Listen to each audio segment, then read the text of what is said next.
Welcome to The Explainer. Today, we're diving into the world of data engineering.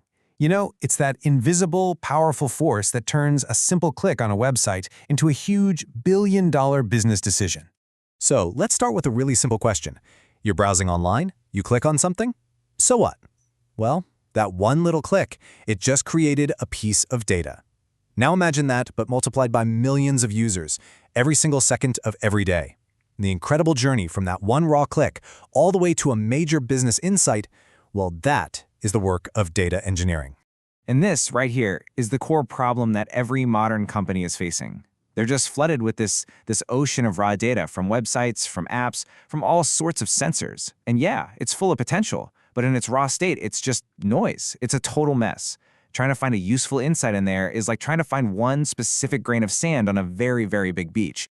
So how in the world do you turn all that chaos into something clear and useful? You do it by sending the data on a carefully planned journey. And that journey has a name, the Data Engineering Lifecycle. This whole process, you can really break it down into three key stages. First up is generation. That's pretty straightforward. It's where all the data gets created from all those different sources. Then comes the really crucial step, transformation. This is the messy middle where all the cleaning and organizing happens.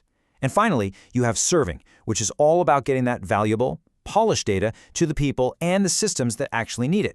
All right, let's zoom in on what I think is the most critical part of this whole journey, that transformation engine. This is where the magic really happens. It's where we take all that raw noise and start turning it into something genuinely useful. So what powers this engine? Well, it's a process that data engineers live and breathe every day.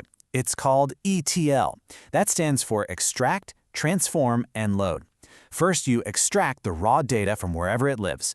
Then you transform it. You clean it up, you structure it, we get it organized. And finally, you load it into a new system where it's ready to be analyzed. Now, after you transform the data, where does it go? Well, there are two main places. You can think of a data warehouse like a perfectly organized library. Everything is structured, cataloged, and ready for a specific purpose.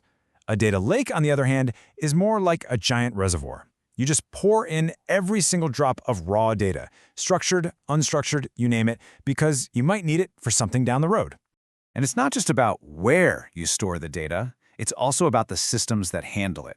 Here you have OLTP versus OLAP. Think of OLTP like a cashier's register at a supermarket. It needs to be super fast and handle one transaction at a time. Beep, beep, beep. OLAP, on the other hand, is like the company's headquarters. It's designed to analyze millions of those transactions all at once to spot big trends and find important insights. Totally different jobs, but both are absolutely critical. Okay, so we've gone through all this trouble. We've extracted, transformed, and loaded everything. Why? I mean, what's the point of it all? Well, let's talk about the payoff, which is all about powering smarter decisions. At the end of the day, this is what it's all for. The whole point is to turn that clean, refined data into what we call actionable insights. It's about being able to answer really important business questions like, which of our marketing campaigns is actually bringing in customers? Or where's the biggest bottleneck in our supply chain? Or even, what new feature should we build for our app next? And this clean data, it literally becomes the fuel for the modern business. It powers everything from your basic weekly sales reports to really deep analytics. And it's the essential ingredient for training all those cool AI and machine learning models that can predict the future. Ultimately, it guides the entire strategic plan of a company. Now, you can probably guess that you can't handle this massive scale of data with just a simple spreadsheet, right? No way. This requires a seriously powerful and modern set of tools. So let's take a look at the tools of the trade. The single biggest game changer in this entire field has been the cloud. See, instead of having to buy and manage these huge, really expensive servers yourself, the cloud lets companies essentially rent almost limitless computing power and storage whenever they need it. This is huge because it means even a small startup can now build a data system that not too long ago only a massive tech giant could afford. So, at the heart of this modern toolkit, you need a processing engine, and a super popular one is Apache Spark. It's built for incredible speed because it uses something called distributed computing. That's just a fancy way of saying it can take a gigantic job, break it up into tiny pieces, and run it across hundreds or even thousands of computers all at the same time. And of course, you need a place to put all of this data.